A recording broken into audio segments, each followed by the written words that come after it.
Why do some movies feel inviting and cozy, while others create a feeling of discomfort and unease? How can you tell from a single shot whether a movie is gonna be funny, tense, or scary? Let's find out.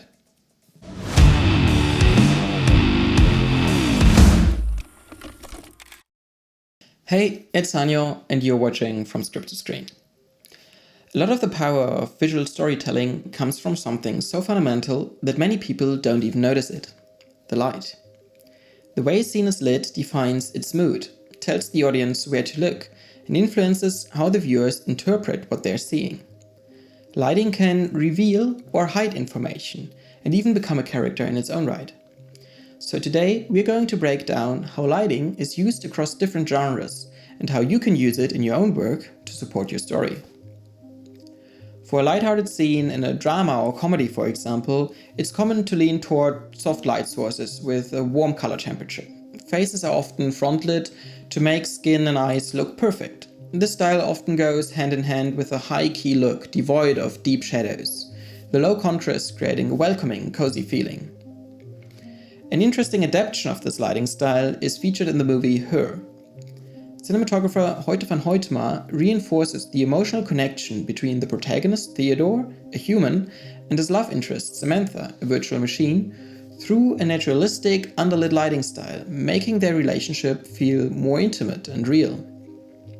The light often seems to pour in through large window fronts or frosted glass panels, soft, enveloping, and weightless, creating an almost ironical feeling of comfort, which clashes with Theodore's obvious loneliness. Through the absence of sharp contours and the yellowish-orange look in most of the day scenes, the audience feels immediately at home and is later much more keen to accept Theodore's emotions for what they are: love. During night scenes and when Theodore feels worst, the look drops into cooler, dimmer tones, still soft but emotionally bleak, enhancing his feeling of alienation and emotional distance. Consequently, scenes showing Theodore's interactions with Samantha rarely feature bluish tones. While the lighting style sticks to similar parameters for contrast, quality, direction, and intensity throughout the entire movie, color becomes a mirror of the emotional world of the main character. Now let's switch to mystery and thriller. Here, shadows are usually very pronounced and become a significant part of storytelling. Jeff Cronenweth's work in Gone Girl shows how high contrast creates unease, suspense, and tension. His low-key setups involve a strong key light with minimal fill, letting shadows dominate large parts of the frame so that the environment itself feels morally ambiguous.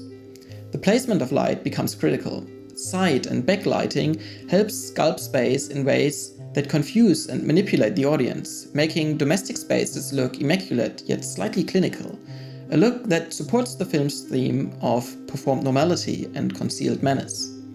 Adding subtle haze or smoke makes beams of light visible, giving depth and texture to otherwise dark environments.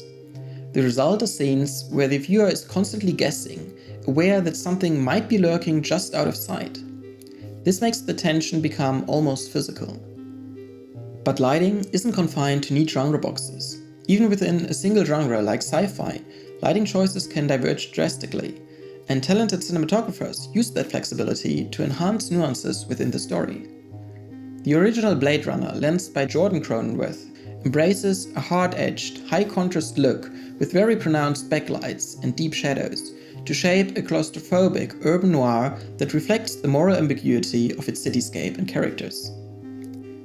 Now Blade Runner 2049, shot by Roger Deakins, has an equally moody look and still relies on heavy contrast, but replaces Cronenweth's harsh backlights with more natural diffused light sources.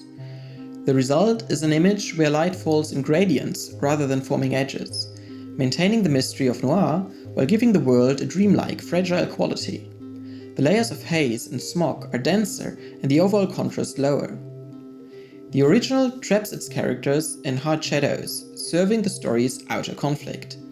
Deckard navigating a morally corrupt, decaying city where danger is external, embodied in the oppressive environment and the replicants he hunts. Meanwhile, the sequel wraps its protagonist in an atmosphere of uncertainty, suggesting not just danger, but doubt, reflecting Kay's inner conflict, his fragile, uncertain journey of self-discovery, where the tension comes less from the outside world and more from blurred boundaries within his own identity. Even within one and the same movie, experienced filmmakers often blend different lighting styles to create emotional dissonance or shift the tone of the story. A great example for this is the visual structure of Hot Fuzz. Edgar Wright and DOP Jess Hall deliberately split the film's visual identity into a clean, warm and bright palette and a hard, blue-tinted, high-contrast look, switching registers to keep the audience both laughing and screaming. So what about my own film project, Living Between Day and Night? If the story itself balances between light and darkness, both literally and metaphorically, then which lighting strategy might serve it best? My gut feeling wants to go for a slow change from low contrast to high contrast over the course of the story, illustrating the main theme of the movie, polarization. If you have any other suggestions, let me know in the comments below. I'd love to hear what you think. In the end, lighting is never just about making things visible. It's a way to communicate emotion, direct attention, and define the world your characters inhabit. Cinematographers like Huitema, Cronenberg, Deakins, Lubezki, Kaminski, Richardson, and many more demonstrate how lighting decisions can make or break a scene. So if you want to see more visual breakdowns of their work and learn about filmmaking techniques, leave a like and follow. I'll see you in the next one. Cheers.